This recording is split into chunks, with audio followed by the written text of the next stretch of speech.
Good evening and salutations, my BNB fans. Sometimes I'm watching this show and, like, today was just a mixed bag, okay? There was one interesting part, um, goofiness, and repetitiveness. Okay, where do I start first? Let's start off with Finn. Finn runs a paternity test. And the thing is, throughout this episode, he's not really doing much, right? Like, towards the end, he is sweating bullets. I mean, this dude is like drenched in sweat, right? Spoiler alert, Luna is Finn's daughter. Now, I wasn't surprised by this at all because in all reality, let's be honest, even if that was not even if that was not his daughter, which at this point it had to be. Because, unless they're going to bring in a new character, this whole thing would have been pointless. So we knew right off rip. Let's just sit there and say, for the sake of argument, it wasn't. A boundary was still already crossed, right? Even though they're not blood related and he was of legal age. Morally, you know, it's weak, you know? You thought of Finn as your nephew. You said, F it. Why not? So, like, it still would have been bad either way. But, yeah, he is her father. And the thing is, Steffi's gonna be mad. She's gonna be like, why didn't you tell me? Like, Steffi, remember about a year ago or so when you kissed, when Liam kissed you twice and you didn't tell him about that? Yeah, because I didn't forget about that. But of course, she loves to sit there and get mad at Ben for Ish. When it's her turn, then she wants to sit there and play innocent woe is me. And then you got Poppy that went to the jail and is like, where's my daughter? And what it came down to is the warden was like, no, she's still incarcerated, but that's all I'm able to sit there and tell you. And just walks away. And I'm like, okay, what happens if she goes above the warden? What are you going to do then, Bill?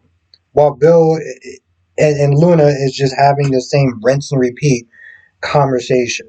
But it's a little bit different, though. Yes, she's very remorseful, but she's particularly remorseful to Finn. Because, yeah, what she did with Tom and Hollis is wrong, but she didn't know that. But she knew Finn. And, she knew Steffi, and Steffi was kind to her and everything. So she's regretting that the most. And they particularly talk about that because, where it leads, oh, that's his daughter.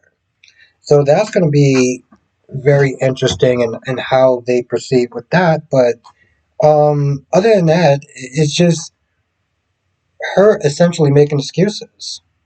I did it because I didn't know who my father was and my mom was a bad mom. Yeah, we done heard this story for about 3 or 4 weeks now. Actually, a little bit longer. I don't care at this point.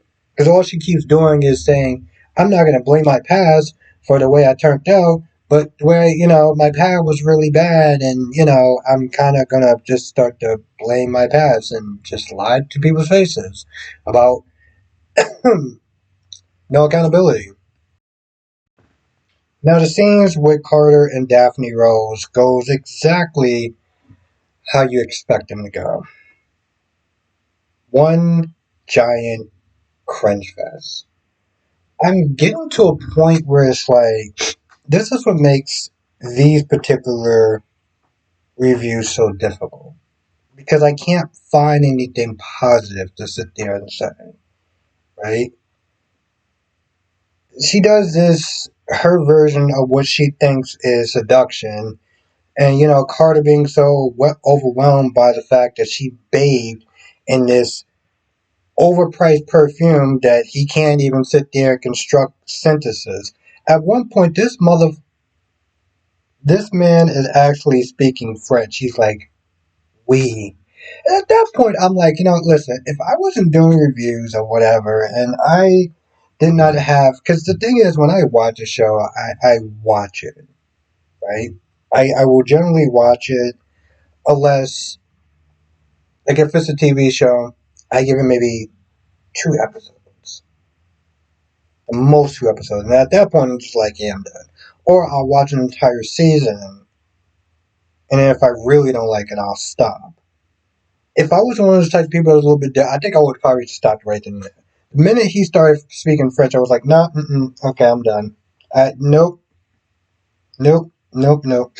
Now, one of my subscribers, last name Lee, listened to this saying that it has some sort of aphrodisiac, I guess. Like, it just, taps into whatever part of your brain that just either just makes you excited, I'll sit there and say, or whatever.